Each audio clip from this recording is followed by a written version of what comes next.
They say hospitals are where life begins and ends.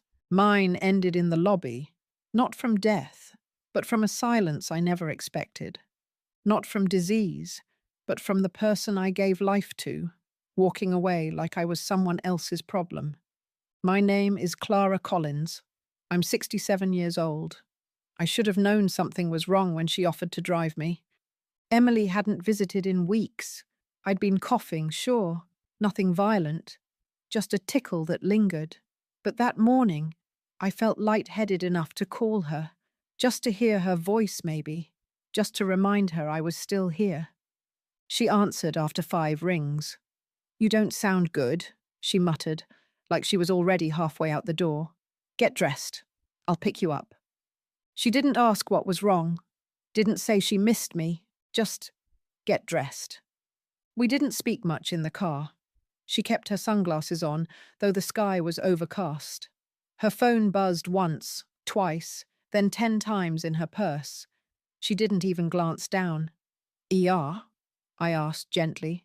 "Lobby's faster," she snapped. "They'll triage you anyway." I nodded, folded my hands in my lap. I didn't want to be a burden. I never did. I thought, maybe this is her way of caring. Not sweet, not soft, but something. At the entrance, she pulled up to the curb. "I'll park," she said, and her lips almost twitched into a smile. "You go in. I'll meet you inside." I took her at her word. I walked through those hospital doors, holding nothing but my purse, my breath tight in my chest, though not from illness. I gave my name at the desk. The nurse took one look at me, then offered me a wheelchair. "She'll be in shortly," I said. "My daughter." They nodded politely. Of course they did. They'd heard that before. 30 minutes passed, then an hour, then 3. Every time the doors slid open, my heart jumped. Every time it sank a little lower. I called her phone, once, twice. By the 3rd attempt, I heard the cold finality. "This number is no longer in service." I didn't cry. My face didn't move. I just stared at the phone screen, as if the words might change if I blinked long enough. I asked a nurse if there had been an accident in the parking lot. She looked confused, then sympathetic. "She dropped you off?" she asked carefully. I nodded. The nurse glanced toward the waiting room, lowered her voice. "Ma'am, there's no record of her coming in." I leaned back in the hard plastic chair, my fingers curling tightly around the purse in my lap. It wasn't about the dizziness anymore. I could feel it now. The ache wasn't in my chest. It was in the hollow between what I thought I meant to her and what I truly did. 3 more hours passed. No messages, no apologies, nothing but the harsh fluorescent lights buzzing above me and a lukewarm paper cup of apple juice a volunteer insisted I drink. An orderly offered to call a cab. I thanked him, lied, said I was waiting for my husband. My husband's been dead for 17 years. He smiled kindly and said he'd check on me later. When I finally stood to leave, the sun had gone down. I walked out of that hospital on legs that didn't feel mine. But I wasn't dizzy anymore. I was wide awake. She didn't leave me because I was sick. She left me because I still believed she wouldn't. It's strange how your body can forget pain, but your heart, never. I sat on the edge of my bed that night, still in the clothes I wore to the hospital. I didn't even take my shoes off. Just stared at the phone on my nightstand, as if it might suddenly ring and say it was all a joke, a mistake, a miscommunication. But silence has a way of making things real. That was the night I opened the old metal box under my bed, the one with the documents, the photographs, and the cards Emily used to make for me when she was little. Crayon-coloured hearts. "World's best mummy. I love you more than all the stars." One had glitter still stuck to it. It nearly broke me. But memories aren't always soft. I remember skipping dates just to attend her PTA meetings. Not once, but always. Her school projects became mine. Her tuition drained every cent I had. I borrowed money. I picked up substitute jobs. I went without. She never knew how much I bled to keep her shielded from life's cold edges. I didn't tell her when I was offered a chance to remarry. Twice. One man was kind, the other was wealthy. I said no to both. Emily needed me, and at the time, I believed I needed nothing more than her love. But something changed the day she met Marcus. He had charm, yes, slick charm, like oil over glass. He was respectful to my face, but beneath the surface, I felt it. He saw me as inconvenient, a relic attached to the woman he wanted to reshape. "You've done so much for her," he said once with a smile. "But now it's our turn to take care of you. Let us do that." He never looked me in the eyes when he said it. It sounded like kindness, but I've read between lines all my life. That wasn't love. That was strategy. After their wedding, things shifted. Calls came less. Visits became rarer. When I offered to help decorate their first home, Emily told me they'd already hired a designer. "You've done enough, Mum," she said. "Relax, just enjoy yourself now." But I wasn't trying to control. I was trying to stay included. One evening, about a year ago, I invited them both to dinner. I made Marcus's favourite, lamb roast with rosemary. I spent all day preparing. Emily barely touched her plate. Marcus took a call halfway through the meal and never came back. That night, after clearing the table alone, I overheard something. They thought I was asleep in the other room. Marcus's voice, low, irritated. "She's just sitting there like furniture, Em. I get that she's your mum, but how long is this going to go on?" Emily whispered something back. I couldn't hear it all, but I caught 7 words I've never forgotten. "She won't be around forever, you know." I lay in bed that night, wondering if I imagined it. I prayed I did. But the next day she started asking about my will. No delicacy, no context. "Have you written one yet?" I asked why. She said it was just to be prepared. A week later she brought papers, casually. They weren't even inside an envelope. They were house transfer forms. "Just in case," she smiled. I didn't smile back. I folded the papers and slipped them inside that same metal box, and I never mentioned them again. Until that day at the hospital. Until she left me in the lobby like a package she forgot to pick up. I had given her everything. But maybe, just maybe, I'd taught her that I would accept anything. I stopped checking my phone after the 5th day. Not out of anger, not even hurt, really. Just emptiness. A silence so wide I could hear my heartbeat echoing inside it. I didn't call Emily again.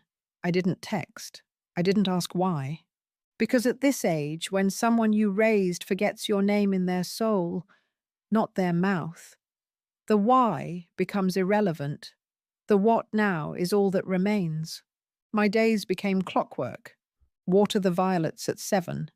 Toast and marmalade at 8. News at 9. Sit by the window by 10. The window was my theatre. Children with sticky faces ran up and down the street. Delivery vans buzzed by. The neighbour's dog barked at pigeons like it was on payroll. Life went on. It always does. But I didn't.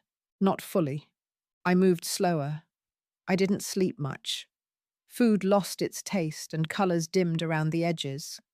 I wasn't depressed. Not the clinical kind. I was just aware of a truth I didn't want to know. My daughter did not care if I lived or died.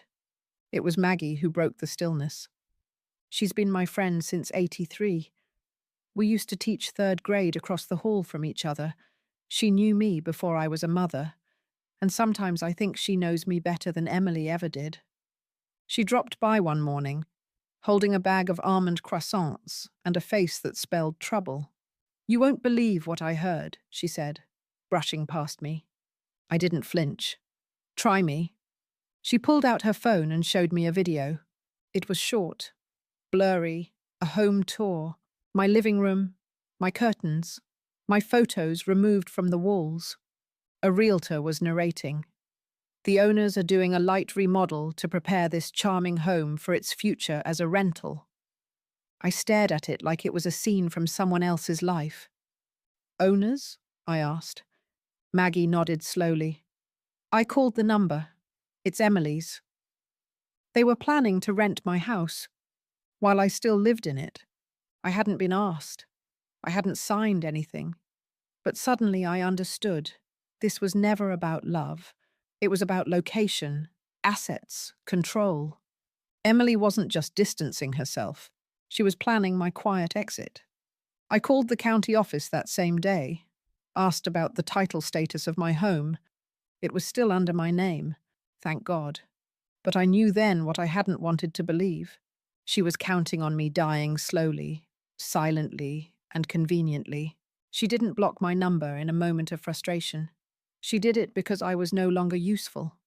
I sat down that night with a hot cup of weak tea and stared at the wall where our last family photo used to hang. I'd taken it down myself last winter, not because I didn't love her, but because I couldn't bear the lie anymore. The smiling woman in that frame. The daughter whose hand rested on my shoulder like a promise. She wasn't real. She hadn't been real in years. And yet I felt no urge to scream, no urge to fight, or cry, or beg, because something inside me, something old and sharp, had finally woken up. I had been erased politely, gently, but now I was going to write myself back in, on my own terms. The moment she left me at that hospital was the moment she lost control, and I don't think she realized that until it was far too late. You don't need to scream when you've already been silenced. You just need to listen long enough to know when it's your turn. After Maggie left that day, I sat at my kitchen table with nothing but a pen and the weight of 50 years behind it. I didn't draft a revenge plot. I drafted a correction. I started with the lawyer. Not a big firm, just a quiet man named Richard, who used to be one of my former students, now nearly 60 himself. Mrs. Collins, he smiled over the phone. What can I do for you? I need to update my will, I replied, and I want it sealed airtight. I told him exactly what I wanted, and more importantly, who wouldn't be in it. Next, the bank. I moved my savings, all of it, from the joint branch Emily once helped me open to a private account under a trust name she didn't know existed. I called it Ruthlight, after my grandmother, a woman who buried 3 children and never bowed once to pity. Then, I closed my safety deposit box and requested everything be delivered to me directly. I burned papers that no longer served me, old copies of insurance policies, letters from Marcus with fake kindness, even birthday cards that started feeling like invoices. But the most important part, I made one final call to someone Emily had forgotten existed, my late husband's brother, Daniel.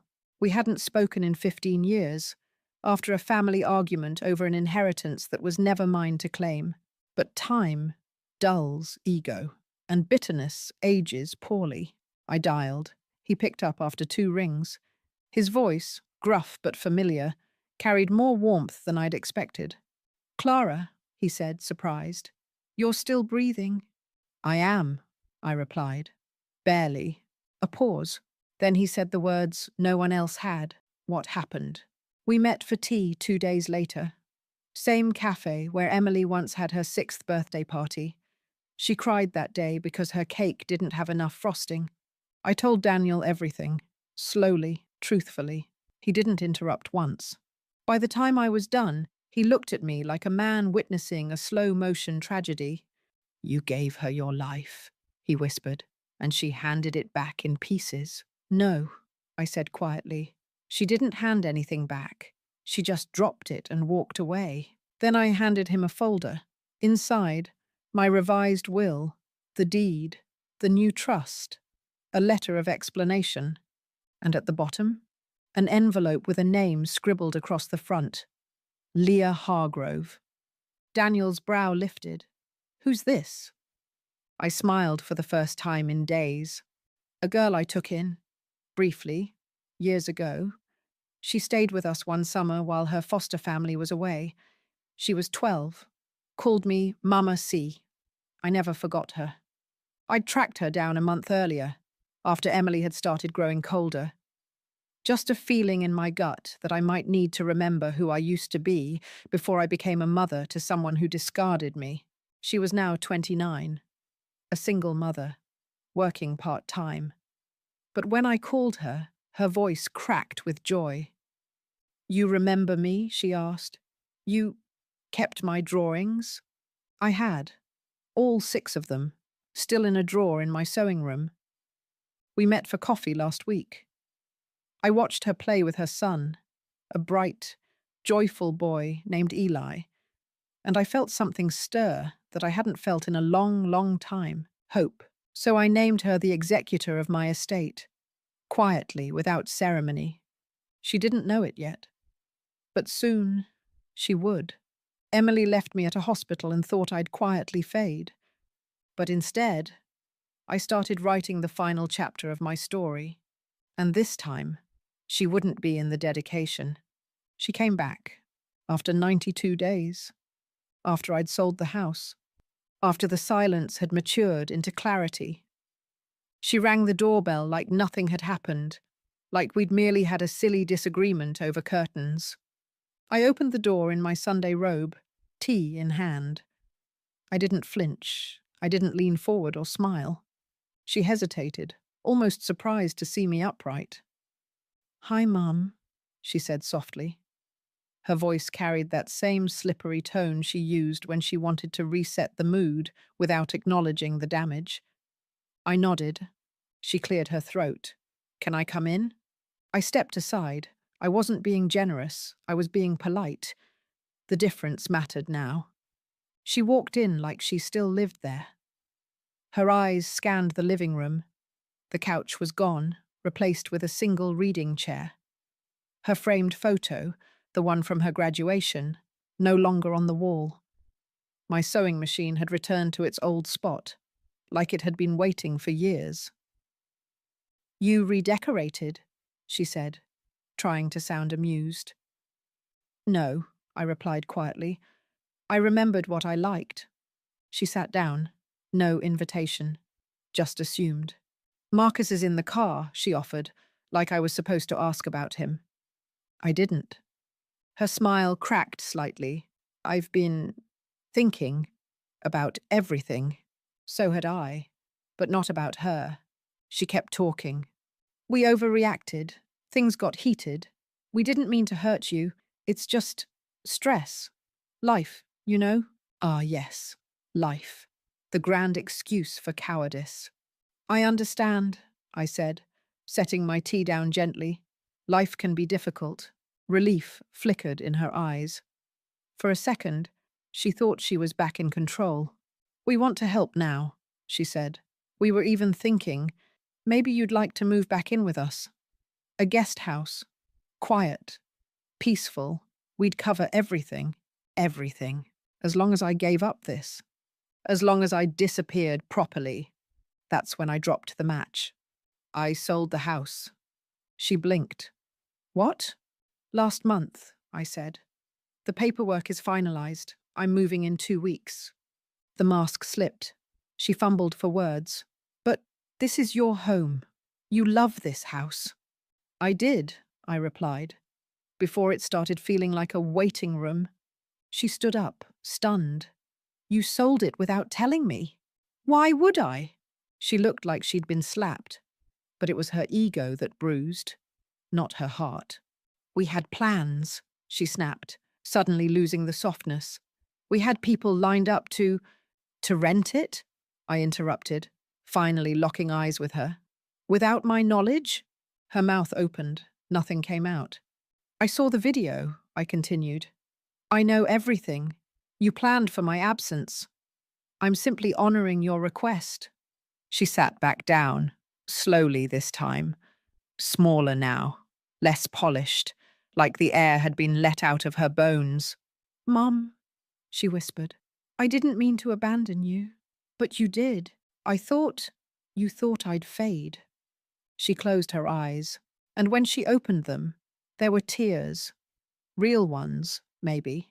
But I didn't trust those anymore. I'd raised a woman who cried when she was cornered, not when she was wrong. I reached for the drawer and handed her an envelope. "What's this?" she asked. "A letter," I said. "Not of hate, not of forgiveness either, just the truth." She held it like it was on fire, afraid to open it, afraid not to. Then I said the only thing I truly meant. "You left me in a hospital lobby, Emily. You didn't come back. You didn't call. You didn't care. So now, I don't need you to." She stood slowly, her expression unreadable, and for the first time in her adult life, she didn't have a response. She walked out the front door without another word. Marcus never got out of the car. She thought she could return to the mother she left behind, but that mother no longer lived here. She never called again. No apology, no follow-up, not even a question about where I was going. And I think that's what broke my heart the most. Not the betrayal, but the fact that once the door closed, she didn't try to open it again. It was confirmation. I wasn't her mother anymore. I was just a liability she couldn't legally manage. 2 weeks later, the moving truck pulled up. It was early. The sky hadn't made up its mind about whether it wanted to rain or shine. I didn't bring much, just the essentials. My books, a few keepsakes, the sewing machine, the metal box. Everything else I donated or left behind. They could have the furniture. They could have the walls. They just couldn't have me. I taped one final note to the front door before I left. It wasn't for Emily. It was for the new tenant. "Welcome home. She's all yours now. Be gentle with her. She raised a lot of love once." I moved into a small cottage outside Asheville, 2 hours and a lifetime away. It had a garden, a sunroom, and most importantly, no memories. Not the haunting kind, at least. The first night I slept there, I didn't dream about Emily. I dreamed of silence. And for once, it didn't scare me. The letter I'd given her that day, it wasn't just words. It was my severance package, not just from her, but from the woman I'd once been. Here's what it said. "Dear Emily, you left me in a hospital lobby without checking if I had water, a blanket, or breath left in my body. You blocked my number. You walked away from your only parent, not in a storm of anger, but in the quietest, most permanent kind of abandonment, indifference. You didn't ask me if I was scared. You didn't come back. You didn't tell me why. You let me sit in that cold chair like a forgotten suitcase at a train station, as if everything I gave you had expired. So now, I give you something too: distance. Not as punishment, but as peace. Not as revenge, but as rest. You will not inherit my home. It is no longer mine to give. You will not receive my savings. I've chosen someone else, someone who once called me Mama when I didn't even ask her to. I wish you a good life, Emily, but I will no longer build it for you. This is the last letter you'll receive from me. Mum." I don't know if she read it. I don't need to, because weeks passed, then months. No letters came, no calls, not even a lawyer's notice. She was gone for good. And so was I. One day, Maggie visited me at the cottage. She brought flowers, peonies, the kind Emily used to pick as a child. We sat under the porch, sipping lemonade, and for the first time in years, I didn't feel hollow. She asked me, "Do you ever regret it?" I smiled. I regret loving someone who saw me as disposable, but I don't regret letting her go. Sometimes, the most powerful goodbye is the one where you don't look back. And this time, I didn't. It happened on a Tuesday. Emily received a letter in the mail. Thick, cream-colored paper, wax seal, formal header. She wasn't expecting it.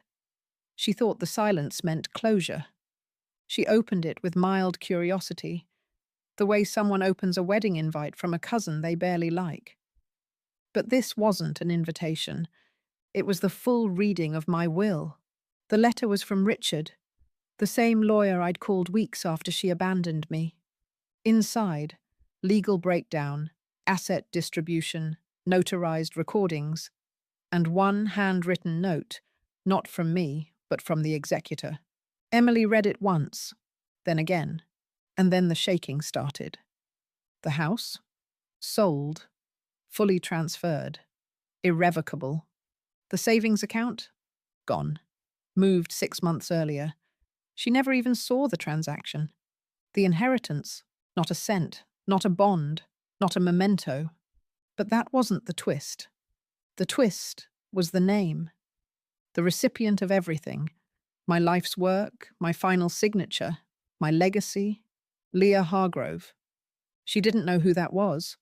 She Googled, searched on Facebook, checked Instagram. One photo surfaced. A woman in her late 20s, warm smile, tired eyes, holding the hand of a little boy with curly hair. Caption: Eli's favorite place is our new garden. Thank you, Mama C. You changed everything. Emily's chest caved inward. She called the number on the letter, Richard's office, voicemail. She left message after message, tried phrases like unfair, manipulated, unauthorized, out of character. She even threw in a mental decline accusation, hoping someone might bite. They didn't, because everything had been reviewed. Multiple witnesses, full mental competency evaluations, all on record.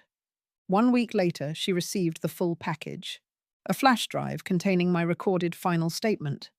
She hesitated before pressing play, but when she did, she saw my face, framed by soft light, no makeup, eyes clear, and I spoke, calmly, without venom. If you're watching this, Emily, it means I'm gone. Not just from the world, but from your future. You left me once, and I left you back. You planned your life around my death, so I planned my legacy around your absence.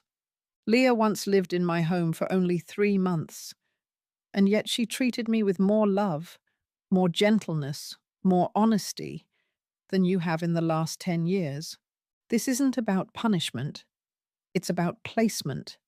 And I've placed every last dollar, every last item, every last wish away from you. The video ended. And for the first time in years, Emily realized something truly horrifying. She had won the game she played. She had rid herself of her mother. But she had lost the prize she assumed came with it. Marcus tried to soothe her. "We'll figure something out," he said. But his voice didn't carry confidence anymore, because he had pushed the plan forward.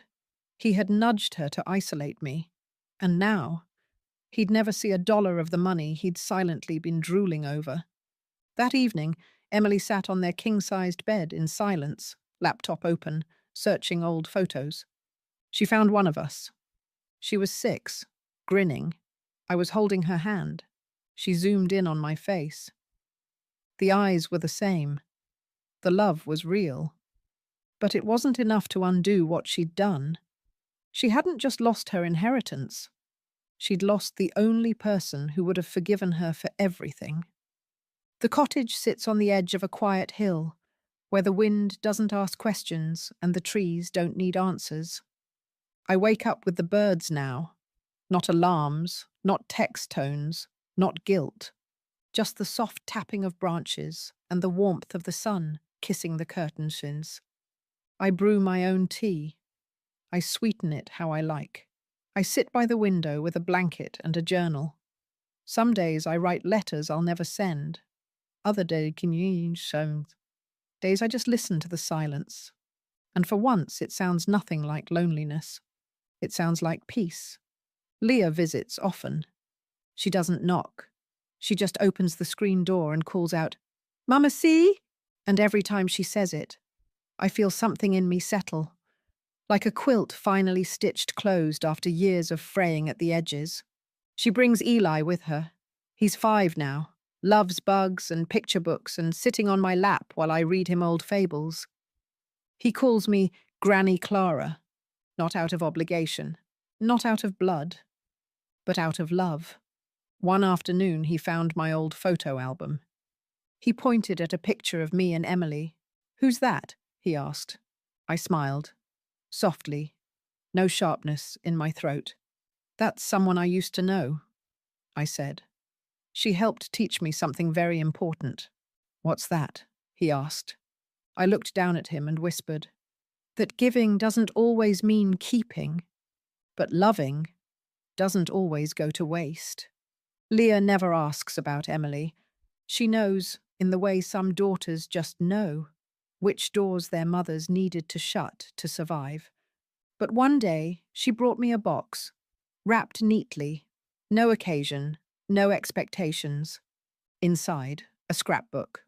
On the first page, "This time, you're in the center of every photo." I cried, not from sadness, from arrival. On the anniversary of the hospital day, the day Emily left me behind, I did something simple. I lit a candle, not for mourning, not for her, but for me, for the version of myself I finally released that day, the one who thought love meant tolerating everything. The news reached me eventually. Emily and Marcus divorced. Finances collapsed. He moved out. She took a job in another city. I don't know where. I didn't ask. Sometimes Maggie tells me bits she hears. I listen kindly. Then I move on. Because I've learned something no mother wants to learn, but many must. Some children are not your future. They are your lesson. The garden outside blooms like clockwork now. Peonies, daffodils, ivy that climbs but doesn't choke. I named one rosebush Second Chances. I named the other Never Again. They grow on opposite sides of the path. And both, somehow, are beautiful. As I sit here writing this now, I think of the girl I was when I first held Emily in my arms. How full my heart was. And then I think of the woman I became when I let her go. How free my soul feels. I gave her the world, and she gave it back in silence. So I made a new one, smaller, softer, safer. And in this one, I am no one's burden, only loved.